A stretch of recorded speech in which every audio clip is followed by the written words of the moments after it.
Hi everyone, আসসালামু আলাইকুম। সবাই কেমন আছেন? Welcome back to my channel. আমার করলা গাছে দেখছিলাম এই বছরে মনে হয় লাস্ট করলা, কারণ অনেক করলা হয়েছে। জানি গাছটা প্রায় মরে যাচ্ছে, জানি না আর কয়দিন থাকে।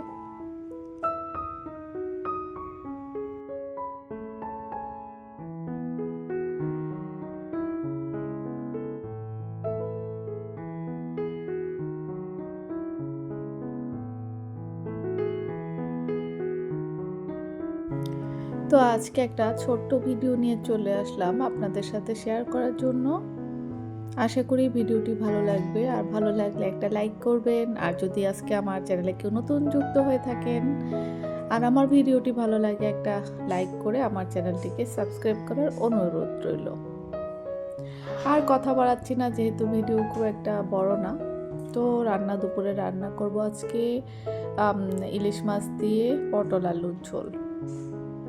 তো রান্না আজকে একটু বেশি করব, কারণ হচ্ছে রাইফের তো পরীক্ষা, তো একটু 2-3 দিনের জন্য আসলে রান্না করে রাখবো। কিছুটা ডিপেও তুলে রাখবো, কারণ একসাথে এতগুলি তরকারি তো আমাদের খাওয়া হবে না। তো হঠাৎ করে যখন অন্য কিছু থাকবে না, তখন নামায় তারপর হচ্ছে খাওয়া যাবে। তো ইদানিং প্রায় আমি আসলে এভাবেই রান্না করি, একটু বেশি করে করলে ডিপে রেখে দিই, কারণ এক তরকারি কিন্তু 2 বেলার বেশি খাওয়া যায় না। এই কারণে রেখে দিই, যাতে পরবর্তীতে আমার যেদিন ভালো না লাগে।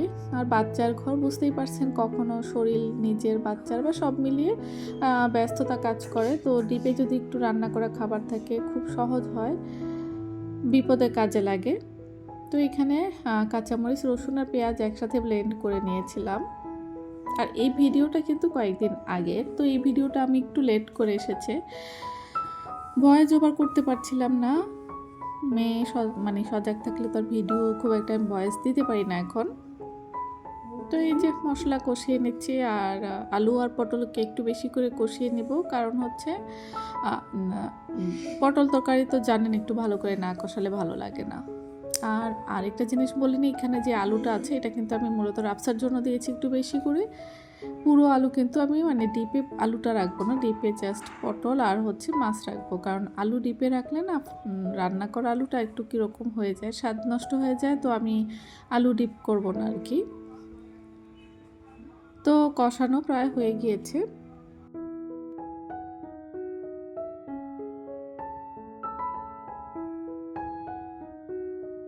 তো পানি দিয়ে দিলাম, যেহেতু তরকারি অনেক আর এটা একটু ঝোল ঝোল খাবে, আর পটল তরকারি একটু ঝোল ঝোল না হলে হয় না। তো প্রথমে আমি অল্প পানি দিব, আর একটু কষিয়ে নেব পটলটুকু, আর তারপর হচ্ছে আমি পুরো রান্নার যে বাকি যে তরকারির ঝোল ওইটা দিব। আর এইসব রান্না খুব ইজি রান্না, আসলে এটা তো মোটামুটি আপনারা সবাই জানেন।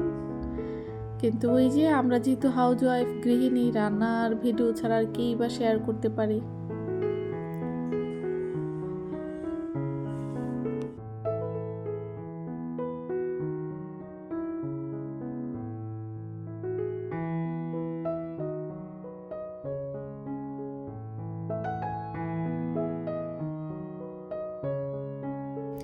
তো মাছগুলি এখন দিয়ে দিব।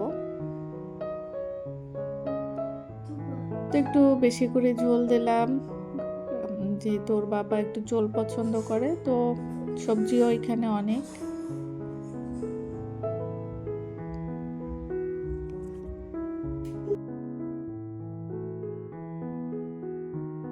তো রান্না কিন্তু এখানে কমপ্লিট হয়ে গেছে।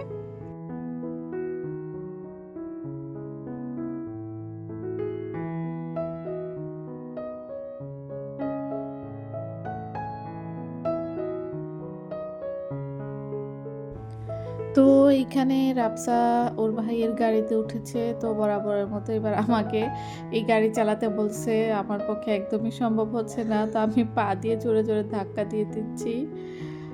তো ওর একটু বিরক্ত লাগছে, খুব একটা পছন্দ করছে না, তো আমার সাথে একটু রাগ দেখাচ্ছে। আর খালা এখানে কাজ করতেছিল।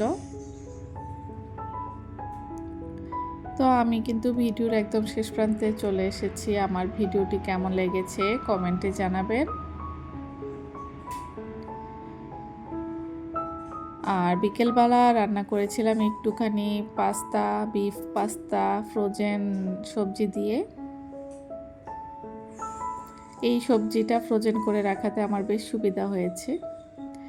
তো এই ছিল আজকে আমার ভিডিও। সবাই ভালো থাকুন, সুস্থ থাকুন। আল্লাহ হাফেজ।